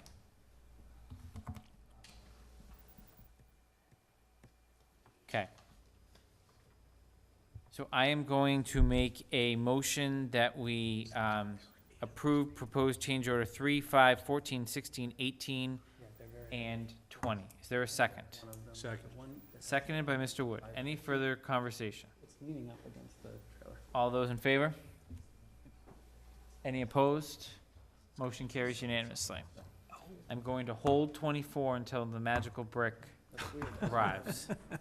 But in the interest of moving us along, I don't know how long that's gonna take or if it's gonna be fruitful, but, So just Jason, yes. for the, go ahead. okay, thanks. So the fact you're approving PCOs. Yep. So when we're done, there'll be a change order that Mark will have to sign. As long as the pieces have been approved, we can deal with Mark with the actual change order. We've approved everything but the brick so far. Correct, so whatever combination we wanna put it in, Yep. we'll deal with Mark. Yep, and our minutes should reflect that, so that's his kind of backup for that. Great, perfect. I just had a question, where's this money coming from? I know where it's coming 20 from us. It's gonna but come out of the contingency line. Yeah, I didn't know if it was gonna be the contingency or No, the right, low bid area that's that we. contingency line. Okay. Low bid, we're not touching, that's So- what we agreed on, right? So what will happen, once this is approved, the next time you see this budget sheet, the change orders will be tagged as change order 1. And if you back yourself up a page on that budget, that's our contingency sheet, this one. We'll put an entry for change order 1 and a deduction, and then we'll carry that change to the front budget sheet as well, so that you'll see the erosion of the budget, of the contingency by the value of change order 1 and any subsequent change order. And that's not reflecting any savings regarding the generator. No. No, no, because that money would have come out of another line item on the budget later on. Can't pay for that yet. We would pay for it anyway, yep. Can't pay for that yet. Any, Mr. Rooney? Jason, I would recommend that this sheet be revised to be accurate? Yep. For purposes of posterity? Oh, it has to be. Okay. Yeah, It will be. And, yeah, so going forward, hopefully we won't have to have this bifurcation. That's why I right. made sure those two gentlemen were here to, because I didn't have the This has conversation. been developing almost on a daily basis, Yeah. kind of the back and forth. and- Understood, Yeah. but just if someone goes back and looks at Next this. version will be cleaner. Yep. Yep. Yep. So, okay, so then, completion date for phase one, John. We touched on that. Is there Yep. any action you're requesting from the committee at this point in time? No, if you understand that tomorrow they will get the message that we understand that you're missing your date. We know it's extended, you're extending it. What are you doing to try to recover that and get better with it? And we'll just stay on them from that standpoint, because again, at this point, they haven't asked for any sort of extension. Probably just because they haven't gotten to it yet. So we'll stay on top of them about it, but at this point, I don't need any action from you to extend the date. The reality is, if they miss the date, you have the right to assess LDs, but we We would, don't have to do that on the date they miss it. We Nope. could do it at our next meeting if Correct. that's the correct, direction we chose to go. that is right. Okay. Can we do it in May for phase one still? I don't know if we can do it in May. I mean, I think if they've there any missed the, I think statute if we acknowledge tomorrow in the meeting minutes that they've missed the date's the date. When that building gets moved and the septic is on, I wouldn't wanna be the one to have to argue at the end of the project that we're now accessing you liquidated. Oh, damages no, for no, I'm with, something no, that was I'm last with, year. no, I'm with you. So what I'm saying is, we'll know what that date is, Yeah, whether it's the 16th, the 17th, the 20th, or the, 10th. Yeah. We'll know it in the next few weeks before the next meeting. By the time we get back to you, we'll know what that date is. yeah. So what I will We'll know commit to tomorrow. is if I get some sort of news that that date is troublesome, worrisome, anything that gives me pause, we'll have an interim meeting at Frankly, some we're, point. we're more concerned about the steel Yeah. than Right. this. Well, I Because the understand, but reality they- is that building moves, and if they miss it by a few days, they've already started, they haven't let the fact that the building's still there prevent them from starting the excavation for the foundation. If it were all done, except for that corner, different argument, Right. but they're only 20% done with the excavation for footings. So you can't make the case to me that It's not on their not way critical. it's not on the critical Moving in path. parallel, so it's, We have a critical path tracking, and it's not on their critical path right now. So it's an ancillary task that's just, it can be a little bit late, maybe we have a conversation if it's a lot late, but it's being tracked. I think the other thing to keep in mind is some of this work that you've been discussing on PCOs for the golf clubhouse will also affect move-in out on the end time. So even though the house moves, it's gonna add a little bit of time for them to actually be operational, get their certificate of occupancy that was a little bit longer than originally planned. But, that's targeted for September sometime. All right, so moving on to invoices for approval. First item is Vertex's invoice for June services, for $22,799.80. Any questions on this one? Mr. Rooney? Yeah, I have two questions. Show Mr. Lemieux that we read these. This is for services dated May 27th through June 30th. And if you look at the second page, Mr. Louis is billing us $1,500 for 4 to 5 dates prior to that time period. Do you know why that is? We just didn't have the information from the subcontractor in time for the prior invoice to get it on there. Okay. And what is on page 3, the reimbursables? Is that travel? There's $700 of reimbursables on page 3. Oh, the vendor is context. It was a full set of Print? printing, Okay, printing and specs. that's all I have, Jason. Thank you. Okay. Any other questions on the Vertex invoice? I'll move that we approve the invoice as presented. Is there a second? Seconded by Mr. Goodney. Any further discussion? All those in favor? Any opposed? So that motion carries unanimously. Other vendor invoices, we're gonna have to do this in two tranches, because we got two letters. I thought it was important, the, one I circulated, I believe it was this morning, they seem to, blur together sometimes, is because we weren't gonna be meeting for another month, there's the water main one. I'm gonna start with the first letter dated July 30th, 2018, which has two police department details. It has a numerous number underneath it, and context is standard construction administration charge. It's important to note all the police department details were because that road at 85 and 30 was down to one lane for anyone that drove through there during that time period, et cetera. So it wasn't the easiest construction location. Are there any questions on these particular invoices? Are we voting on those invoices as part of this? Would you like me to hold the, would you like me to do the police department one separate? I would like to Okay. recuse myself from that, so. Okay. So, let's do this. Are there any questions on the police department details? Okay, I'll move that we approve the, details as presented in the recommendation letter by Vertex. Is there a second? Second. Who was that, Mr. Wood? Yes. Seconded by Mr. Wood. Any further discussion? All those in favor? Mr. Rooney? I'm gonna abstain. Okay, any opposed? And I have Mr. Rooney and Mr. Officer abstaining. Okay, Thank you.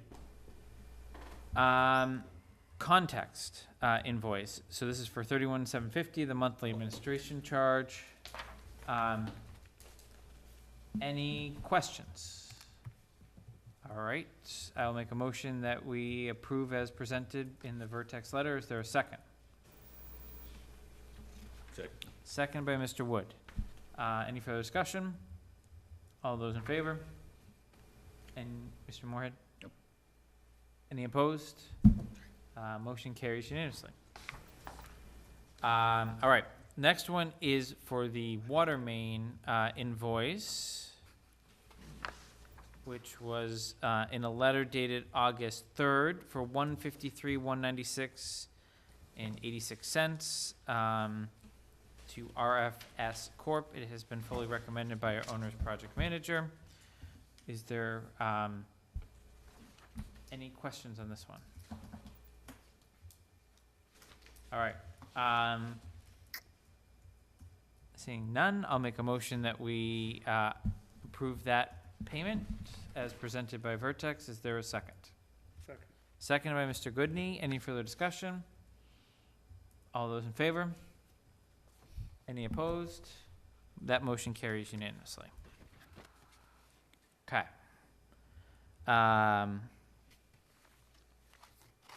We are now on to the CTA requisition. So as a reminder, especially for those that were not here last month, there are three components to this bill, of which this committee has only authorization to approve one portion of that, which is the base contract. What I can tell you on alternative one is that I have been in contact with the chair of the CPC and the rep for this specific CPC-funded project. They are aware of this pending payment, and they have agreed to meet the deadline. I believe it's Wednesday is the next cutoff date to get checks cut. So all I'm looking for from our committee is approval of the base contract amount. And then Mark will handle the other two in conjunction with Heidi. Once CPC signs off on alternative one, and then alternative two falls under, the article that was funded at town meeting for golf. What's that amount, Jason, the base contract? The 405. 405,913? Yep. So I guess, John, maybe just, or Jeff, I don't know who's in a better position to, just a very brief overview to the committee of what's in here this month and what we're paying for, any concerns that you flagged as part of your pencil? It's, again, for alternate one, that's the roads and retaining wall work. No, sorry, in the base contract. I'm We're not sorry. talking about alternate one or two. No concerns. Again, just to Mr. Wood's question earlier, just so everyone's on board, with how we approve a payment. So about the 25th of the month, we get what's called a pencil requisition from CTA, which is basically their take on what work will be completed by the 30th of the month. So there's always 4 or 5 days of prospective work about what's going to be done. We take a look at it, and both, Kevin and the clerk on site, Ellen and Jeff take a look at it and ascertain, okay, they're billing for X% complete on a certain item. Do we believe it? If somebody bills for, if you were to get this wreck and 50% of painting were billed, you'd say, well, wait a minute, you haven't even started painting yet. That's an oversimplification of the process, but it really is what we do. We kind of go through every item to see if what they're billing from a percent complete wise jives with what we see when we look out the trailer door and look at the site. So in this example, I believe when this wreck first came across, it was closer to 470, not the 439 that's there right now. Go through the process, send it back to CTA. CTA prints a new rec, signs it, sends it to Jeff. Jeff signs and certifies it. We then get it. We put our letter of recommendation on it and send it to you. So once you've seen it, it's been vetted. We've been through it. The breakout you see on the front page of this letter won't be here in this amount of detail every month because the detail is the pay rec itself. But there was a math error of about 40 cents, which was driving me crazy. And I wanted to show you that it was found, especially with the 3 different pots of money. I wanted to make sure we knew where that was. So that's why the rec is for 439, 691, 91, and we're only approving it to 51. Again, you're approving a smaller piece of that, but that's all kind of worked out. Yes, That actually wasn't my question, though. what was your question? My question was on the PCO, on number 6 and 7, contacts listed as rejected. You guys are open. It doesn't look like you took a position on it. That was my question. But thank you for the other explanation. You did ask that question earlier, though. I probably did. So, That wasn't my initial question. I couldn't- Oh, okay, so. I was just wondering if so- that's no, if you so were still basically, reviewing it or if not. they reject it, You don't need to. I'm not gonna look at it unless That's it's what I- some, that was what I unless it's a thought. claim of something that, we may disagree on something, but when it's something like, look, you shouldn't be billing for this, or it's too much money, we're not gonna opine on it if we've shut the door on it, Okay. saving you, not spending the time on it to look at it and billing you for time for something that he's already said no to. I like it. Thank you. Okay. any questions on the CTA rec? Mr. Rooney? On the second page on the AIA document G702, item number 2, net change by change orders, 26,563. Where did that come from? Was that from previous change orders? That was the CCDs that I was alluding to before, because they are technically, once they're issued and signed by the town, they're technically, If you go to the back Change page to of the that project. packet, you'll see the Back page of this of the packet? rec, yeah, you'll see the full breakdown of the CCDs. It's No, wrong packet. page 16 of 16 on the requisition itself. Okay, go on, you can move on. Okay. I'll look it up. Any other questions on the CTA rec? No, So it's just just an acknowledgement. Make sure of Mr. that. Rooney's comfortable, then I'll make a motion. I'm comfortable. Okay.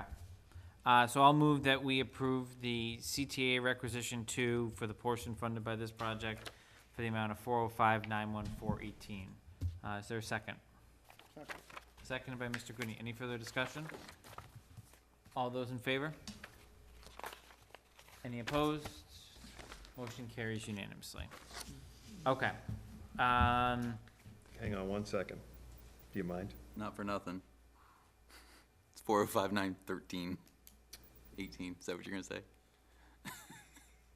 No, I was gonna actually get something else based upon Mr. Purple's information about those 2 CCDs.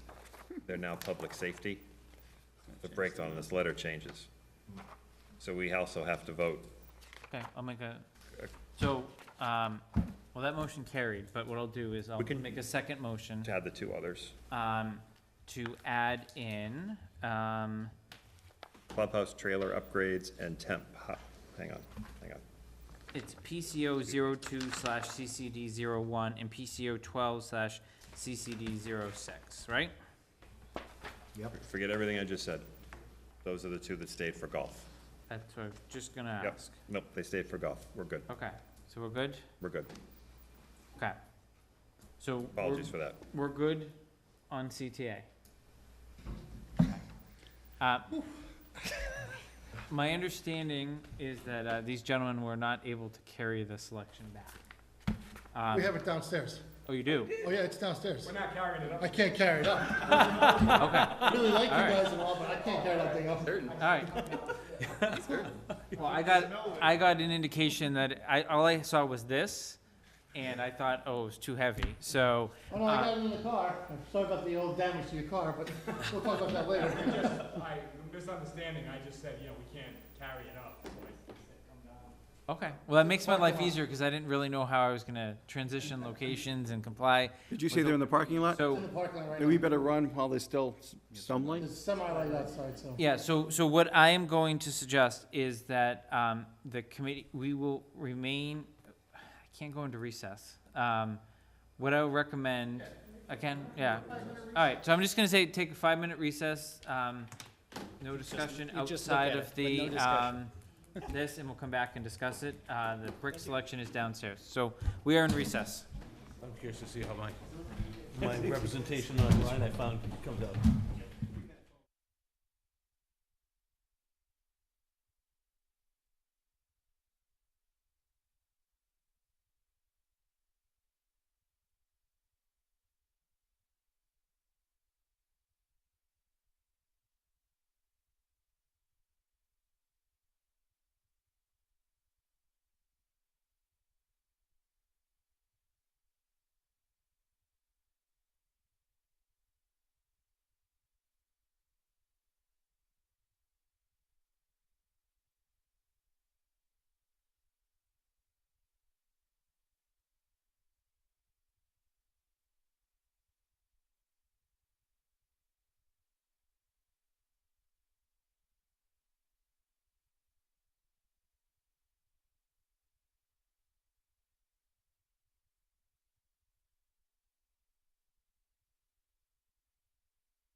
Going to resume. It is 8:16, and just for the public's benefit, the committee had to walk downstairs out into the parking lot to look at a brick sample that was too large to carry up a flight of stairs. So the committee has looked at the sample to properly evaluate proposed change order number 24. So I guess I will open up the floor to committee members for discussion, views, before we entertain a motion on that one. Mr. Officer. I just want to ask if there's any difference in the resiliency or the wear or, you know, how the endurance, the durability, that's the word I'm looking for, of the brick that, between the brick that we originally chose and this brick. Well, we believe if it's installed properly, there shouldn't be any appreciable difference. Okay. So, as long as, you know, they do a good job. Right, that's always the question. That's always Always the the case, contingency, yeah. though, yes. Okay, thank you. Is there any further comments or discussion along those lines? Okay, so I will move that we accept change order, or proposed change order number 24, which result in a cost savings of $43,000. Is there a second? Second. I'll give it to Mr. Wood. Seconded by Mr. Wood. Is there any further discussion on that motion? All right, all those in favor? Any opposed? Motion carries unanimously. All right, Police Chief and Kevin, who's really getting his work on his first, again, thanks to them. That was really no easy task, and they jumped to it. So, project budget and schedule update. So in your packet is our customary, call it 4-page item from Vertex, which you also have a printed copy in front of you, the same as in the packet. And new this month is the 12-page chart of schedule of line-by-line items where Jeff referred to many times earlier in the meeting. I don't know if there's any specific questions, but this is a standing item we have on our agenda. All I will say is that the PCOs that were approved, so that's the expenditures to date through the end of the month on page 2. Page 3 is where you will see a change next month, because we will then take away all of these approved PCOs that will be a part of change order 1, and that will be the first true contingency deduction. Even though we, you know, approved these things along the way, we've got some CCDs. When you incorporate it into the change order, I'll actually make the mark on the contingency to reduce the contingency by that amount, because now that amount has been added to the contractor's base contract as a change order.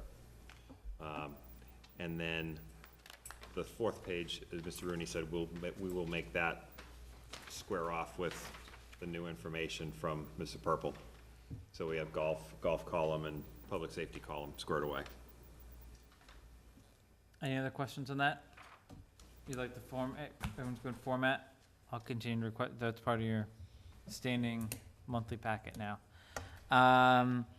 Meeting schedule. So we had agreed, with the exception of Labor Day, to meet the first Monday of every month for the rest of the year. I will tell you, it is an incredible challenge to, it used to be corralling Vertex, but now just being blind copied on 20-plus emails last week, the effort that Mr. Lemieux had to put forward to bring us a complete package that was actually ready for vetting and not kind of half-baked, so to say, was a lot. And I'm not sure that's the best use of his time either. And he was chasing CTA until probably the 11th hour. So what I talked to John about, and subject to the committee's availability, is moving to the second Monday of every month, to allow time for us to get, you know, not only get the final CTA rec ahead of time without kind of chasing everyone, but also we'll have Vertex's, probably invoices will be a little more current. You know, as Mr. Rooney noted, we're a month behind. Yeah, we're a month behind. So I just think it's gonna bring us in better line, and the feedback that we had from CTA when we discussed with them, they just want to know when they're going to get paid, and they'll manage the subcontractor process from there. So I would kind of, like, I'm not as concerned about next month because we're missing the first Monday because of Labor Day anyway, so we fall like the 9th. That didn't tend to It's the 10th, it's no problem. 10th. It'll be easy, October. October is the 1st. That's, That's an issue, in my that's bad. opinion. So I guess what I wanted to do, and we don't have to commit tonight, given that we kind of have next month as we're already where I would like to be, is does anyone on the committee have an objection to going to the second Monday of each month? So that would be, we're gonna have an issue in October, because that's a public holiday, so we'd probably do Tuesday the 9th, and then Monday the 12th. It's Veterans Day as well. Oh, it's gonna be observed 12th, yep, so that, we might have to go to the second Tuesday, I go to Tuesday. Of October. of October. Mr. Rooney, is that advisory meetings? Where are we here now? All right, so let's go, so September, we are confirmed for the 10th, Got that. second Monday. October, I was proposing the 8th, but that's Columbus Day, we can't meet, so I think we're on the 9th. Does anyone have any issues with the October 9th? No issue. Okay. That's usually some Wednesday, don't they? November, I was proposing the 12th, but because Veterans Day falls on Sunday, it's gonna be observed on Monday, so we'd be looking at Tuesday, the 13th. My question to you, Mr. Rooney, was, is that advisory? Yes. Is October 9th advisory? No, I already told them October 9th is good. Okay, just checking. Oh, I'm sorry, October 9th is advisory. All right.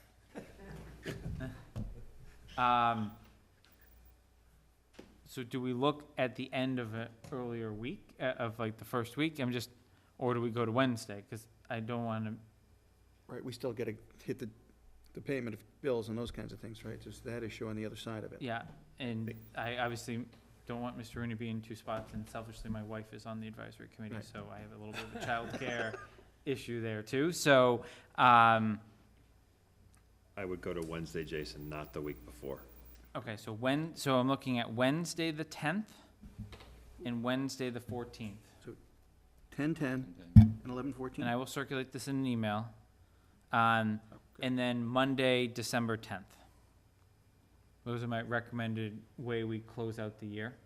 What I will say is life happens and we all have stuff that comes up, and I know a few of you said you weren't coming tonight, then showed up, and vice versa. We had people that said they were coming and then didn't show up. It all worked out great.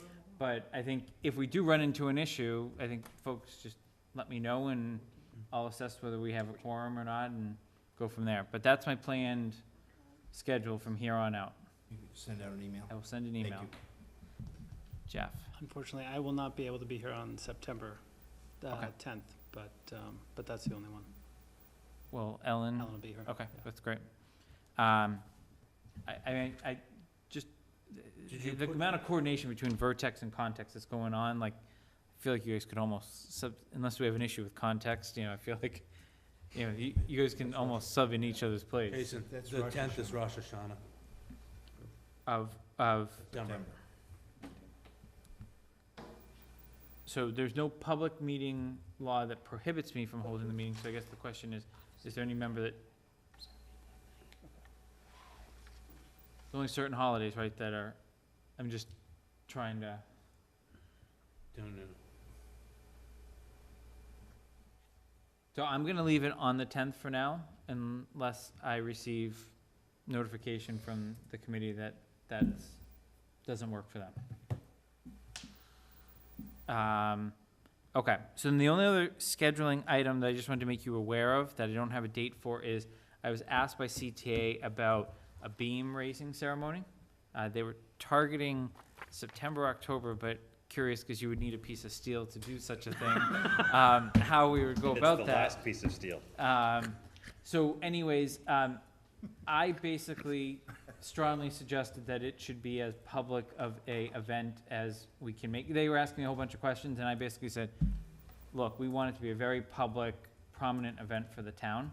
And obviously, we can coordinate with the chiefs on, what interaction their departments want to have with that event as well. So I don't have a date. Obviously, we have to find the steel first, but stay tuned. And my guess is it's likely going to be a weekend day, but I don't know for sure. The other possibility is, I think what happens, I was just talking to Kevin, over in Westford, they are doing a beam signing towards the end of the project, which you would think, beam's a critical component. They aren't not putting one in, it's just an extra beam, I think, that's gonna go up. So there's that option if for some reason we don't wanna make sure that we're holding CTA up by signing things, you want it to be public, we could potentially have a extra beam. I think Painted once white. they figure out their steel issue. Yeah, no, I that's, think if we get that's on the primary, calendar of ahead of course. time, that kind of almost forces it, because then the whole community is gonna know. I see where you're headed. Anyone disagree with that approach? Okay, so stay tuned on that. I guess, is there anything else anyone wanted to raise before we make a motion and go into executive session? Okay, so what we're gonna do is, we're gonna do a roll call vote. I'm gonna move that we go into executive session. We'll do roll call, then we'll have to come back into regular session to adjourn. We're not gonna cover anything else after the executive session, though. Any public comment? Mr. Lit? Mr. Lit, any Go ahead. comment? I'm all set, thanks. Okay. Figured I'd ask. Thank you.